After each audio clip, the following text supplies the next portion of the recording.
Hello everybody, welcome back to my channel, unless of course you're new here, in which case, hi, hello, my name is Ashley and welcome to my random little corner of the internet. It has once again been a hot minute since I have recorded anything, but there are a few changes, a couple of changes. The audio might be a little bit better. I don't know if my actual speaking is or not, but the audio might be a little better because I got a new microphone. So yeah, so it might be a little crisper, it might be a little cleaner, it'd be great. Also, I have green hair. I don't know, why not? So, as you can tell from today's title, we are going to be doing the mid-year freakout tag. Because somehow we've made it to July. What a year. But we're in July. So, I personally set a goal for myself this year to read 60 books because last year I read 55. So I was like, okay, I'll increase myself, give myself a little bit of a reach from my goal last year, or for my total last year. So I said 60 books. I've read 49 so far. How? I don't know. But I have. And so now I'm going to answer these questions. Out of those 49 books, which ones fit in these questions? So I am going to include the questions down below. So that you don't have to stop and start this video 1,000 times to figure out what the questions are. They are going to be down in the description, so if you want to do this video, you can. So, without enough, I feel like that's enough chit-chatting, right? So we're just going to move right on in. Our first question is, the best book you've read this year? That answer is going to be, without a doubt, One Last Stop by Casey McQuiston. I don't have a lot of words for how much I love this book. We follow August, who has moved to New York to kind of get away from her mom. It's not like her and her mom have a bad relationship. It's just not the world's best relationship. And August decides she kind of wants to be on her own. And so she moves to New York and she's going to school. And she moves in with this interesting group of people who, also need a roommate because New York rent is not cheap. And so, they're just this ragtag bunch and, it's great. And then August starts working in a pancake house because she needs money like any other young adult. And then she meets this cute girl named Jane on the subway. And there's something odd about Jane is that she never leaves the subway. Not sure if she, August isn't sure. Does she live on the subway or does she just have the same commute as her? And she's really cute and really fun. And yeah, I'm not going to go into why she's on the subway because that's a super big spoiler, I think. Nope, it says it on the back. So she's from the 70s. It is set in present time. It's definitely the 2020s, but Jane is from the 1970s, and somehow something has happened that she is stuck on the subway, and she cannot get off. If she tries to get off, she just kind of poofs back on to the subway. So, yeah. There's lots of representation. August is bi, Jane is gay, which it does hit a lot, but not, I feel like it could have done more. But I still loved it. It hits a lot on gay rights in the 70s and how there basically were none. But then her roommate, she has a trans roommate and his beautiful girlfriend. And then their other roommate is gay, who, there might be some will they, won't they with the person across the street or across the hallway who is a fabulous drag queen, one of the best in the city. And so, yes, lots of great representation, lots of fun, lots of just love, and yes. So, yes. Next up, the next question is going to be the best sequel that you've read this year. So, I haven't read any sequels where, I read the first book, last year or before, and then the sequel came out this year. Any sequels that I've read so far are books that I've read the entire series this year. So, but the one I'm choosing for this, to answer this question with, is going to be The Princess and the Fangirl by Ashley Poston. It is the second book in the Once Upon a Con series. The thing about this series is that they're really individual stories we don't follow the same person or same people in each book. Each book, there are 3 in the book. We've got Geekerella, Princess and the Fangirl, and then Bookish and the Beast. As you can tell from the titles, they are all retellings of your classic princesses. We've got Cinderella, Princess and the Pauper, and then Beauty and the Beast. But they all kind of, I would say, honestly, you could almost read them on their own, and they don't need to be read in any sort of order. Characters from the first book are slightly mentioned in this one, less so in the third one. The third one kind of mentions the characters from this one, but not so much that if you randomly picked up this one, you wouldn't know what's going on. Each one of the books, though, centers around this fictional fandom for a show that was really popular in the 60s and 70s called Starfield, and suddenly we find out in the first book that they are going to be doing a movie of this, and a lot of the fandom is not sure how that's going to work out because they are purists, basically, and the people that are making this movie, they're real scared that they're going to mess it up. As book readers, I feel like we all fully understand that. In this book right here, we follow Jessica, who is the main female character in this movie, and she's not super into the fandom. Like, she's never followed Starfield. She doesn't really understand why people are upset or want there to be another movie. She took this role because she knew it was going to be a big budget film and that it might rocket her into her stardom, and then she could do whatever kind of movie she wanted. Unfortunately, it doesn't seem like that's going to be the thing. They're gunning for a sequel, and she's trying to get out of it, and it's not working out well. However, we have Imogen here, who is the spitting image of Jessica in our classic Princess and the Pauper tale here. And, you know, they switch places, and things start to fall into place to where Jessica starts to finally understand why Starfield means so much to so many people. So yes, I do think that this one is my favorite out of the 3 books. Plus, all of these books are so pretty. Like their shiny little titles as I shine it in the light here. Yes. But anyways, I think this one is the favorite out of the trilogy. Despite the fact that Beauty and the Beast would be my favorite princess retelling, this one is going to be my favorite out of that trilogy. Okay. Next up is going to be new releases that you haven't read yet, but want to. And that, for me, is going to be This Poison Heart by Kaylin Barron. If you've read Cinderella is Dead, which came out last year, it was one of my favorite reads of last year. It was so beautifully written, so stunning. And so here we have her new book. It's called The Poison Heart. Not The Princess Heart, The Poison Heart. And we follow Bree. I'm not 100% certain what the book is about. It was definitely a, hey, Kaylin Barron wrote a new book, you should buy it type situation. But we follow Bree. I don't fully know how to say her name, so I'm going to call her Bree. And she has this sort of gift that has to do with a garden. She deals with some deadly plants. So we're just going to go with Bree and her magical garden. But absolutely, I love Cinderella is Dead so much that I am so hyped to read this book. Yes. Our next question is the book that is coming out in the next half of the year that you are most hyped for, you're most anticipated for. And for me, that's either going to be Gods and Monsters, which is going to be the 3rd book in the Serpent and Dove trilogy. It's going to be our final book, Gods and Monsters. Super excited for that one. Or Once Upon a Broken Heart. It's going to be kind of a...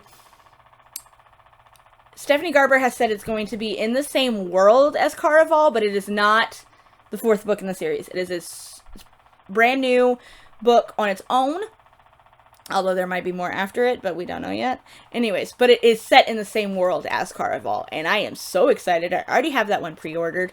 Also, Beasts of Prey. There are so many that I am super excited for. There's a lot of books coming out at the end of the year that I need them to be here already. I need to have them with me. Yes. All right. Next book up is going to be, or next question is going to be your biggest disappointment. Unfortunately, I have 2.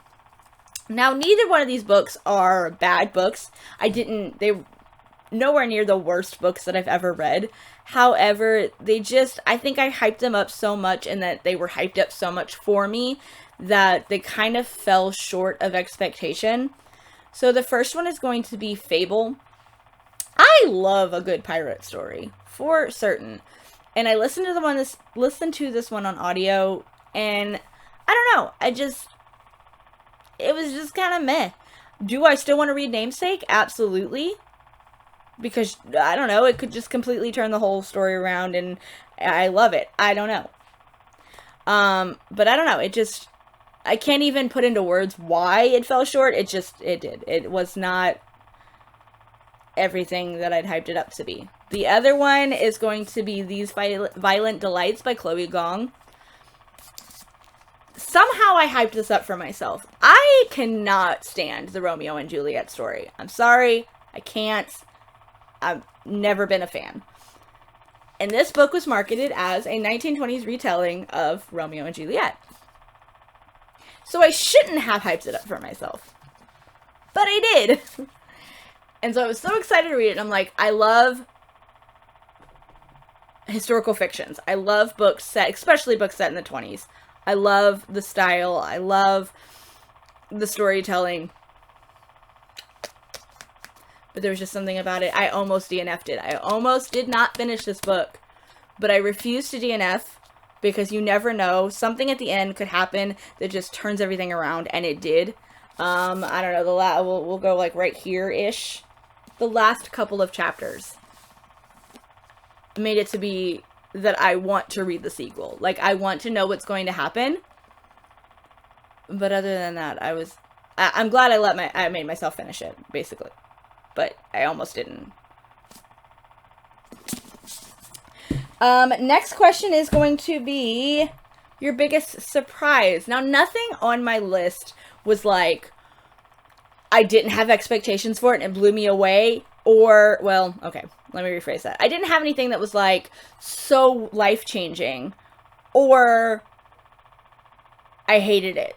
Like, there was nothing I was super surprised about. However, I am answering this question with The Left-Handed Booksellers of London. I have read other books by Garth Nix, and it wasn't my style. Didn't enjoy them. However, this book right here, I picked up because I read it for a readathon where the prompt was an underrated read. I don't ever see this book anywhere. I got it out of a LitJoy crate. I've never never heard of it before. I don't ever see it anywhere on BookTok, on Bookstagram, on BookTube. I don't see this book anywhere. So I'm like, you know what? I'm going to read it. I loved this book so much. It is so fun. The characters in it are just weird and crazy, relatable. Let me see if I can. Oh yeah, Merlin. Duh. So there is a character named Merlin in it, and he is just so weird and quirky and fun.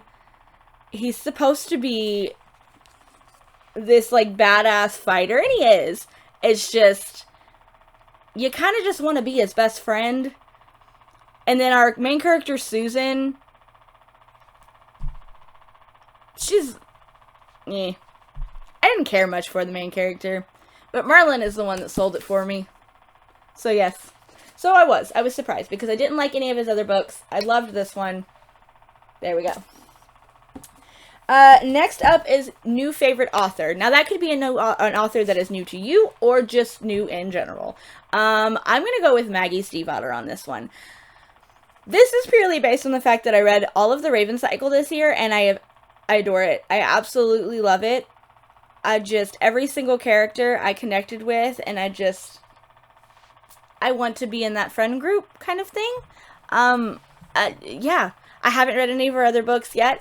I don't know if every book that she writes is going to be something that I love, but just purely based on the Raven Cycle, I'm going to go with Maggie Stiefvater. Okay, so the next question is new fictional crush. And I'm going to go with August Landry or Jane Sue from One Last Stop, or Richard Gansey from the Raven cycle.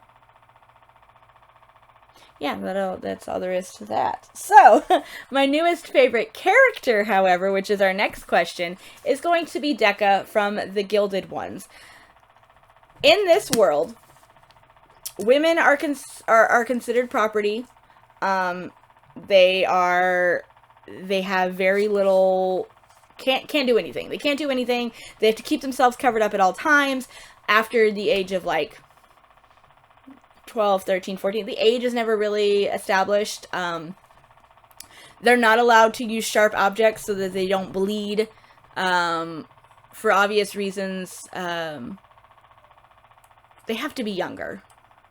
But it doesn't ever really specify. Anyways, so they get to a certain age, and there's a ceremony, and this priest will cut them to make them bleed.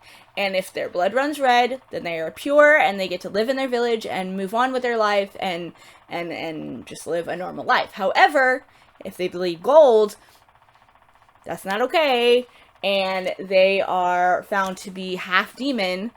And for the longest time, these women were killed, and that was it. That was it. However, very recently, this woman has shown up and taken these girls and turned them into badass warriors to work for the Emperor in order to kill these monsters that are terrorizing the world, basically. And Decca, obviously, her blood runs gold at the ceremony, and she becomes this amazing warrior and leader and so much more after losing everything.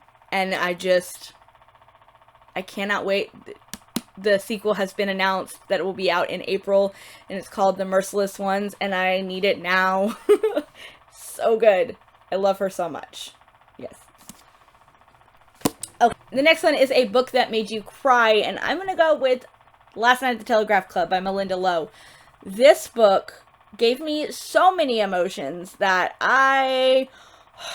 So we follow a young Chinese-American girl in the 1950s. It is set in San Francisco, and she is discovering herself and discovering that she has feelings for another girl.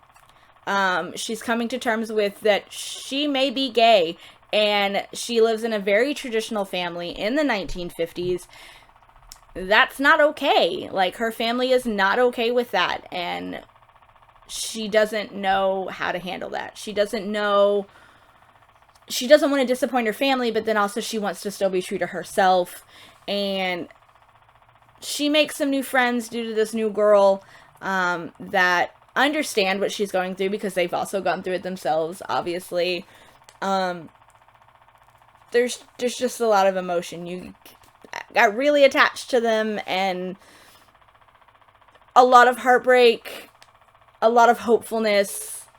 Just, yeah, no, I definitely was crying. I was a mess with that one, but it was great. It made me cry, and I connected so much with it. It was a good cry. It was one of those, like, therapeutic cries. So good. Our next question is a book that made you happy. This book is a warm hug written on paper. It's The House in the Cerulean Sea by T.J. Klune. I literally, when I closed this book and I, like, read the last page, I closed it, took a deep breath, and just... My husband thought I was going crazy. I was hugging a book. But just... so many just good, happy feelings. There was a lot of feelings. I had a lot of emotions. Happiness being the main one, though. However, we follow Linus, who is a caseworker for the department in charge of magical use. Because in this world, there are children who have magical powers, and normal people don't really know how to handle that very well, and so they stick them in these orphanages. We're going to go with orphanages, because just like Linus says, why do we call them orphanage? Nobody's going to adopt them. They're just homes. So Linus is in charge of going to these orphanages, these homes, and making sure that these kids are being well taken care of and, you know, aren't abused and things like that, and that they're getting what they need. And he is tasked with going to this one house on this one island that no other caseworker wants to work at because the children in this home are very problematic, according to the organization. And when Linus gets there, he realizes they're really not. They're just kids. And yeah, they've got some crazy powers, but they're just a big happy family. And it's just, I loved it so much. Okay, this is going to be our second to last book. Is the book that your most beautiful book that you have purchased or received as a gift this year. And I'm going to go with, I did purchase this one myself, the LitJoy editions of Stranger Dreamer and Muse of Nightmares. First off, we've got this stunning slipcase that is modeled after Miracles for Breakfast that Laszlo reads in it. We've got this, I'm blinding you all with the silver foiling, just, and then we have the books themselves. So we have Stranger Dreamer. Neither one of them have dust jackets, just the naked books. So on Stranger Dreamer, we have this beautiful art of Laszlo, fully art all the way around with silver sprayed edges, metallic silver, stunning in pages, like beautiful artwork. There is art throughout the book. Let's see, so we've got that one, and then we've got Muse of Nightmares, has Sorry on the front. Same thing, silver sprayed edges, beautiful in pages as I poke myself in the eye with the cover.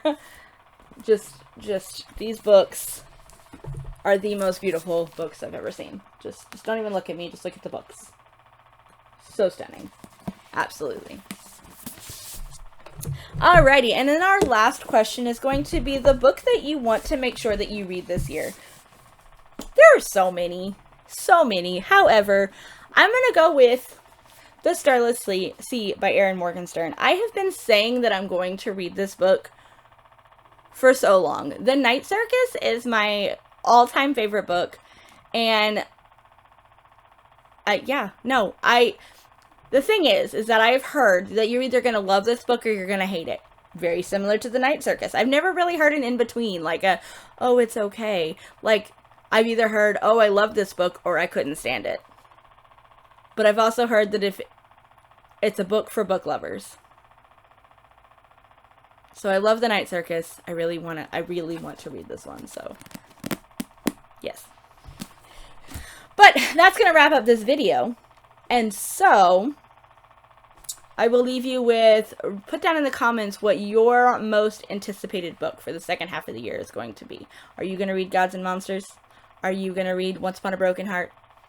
Or any of the other books that are coming? Like, what is the book that you are most anticipating for the end of the year? Throw them at me. Especially if I didn't mention it, because I might get hyped for it too. So, yeah. If you enjoyed this video, don't forget to hit the like button, as well as the big red subscribe button and the notification bell, so that you are always notified every time that I upload. And until next time, bye!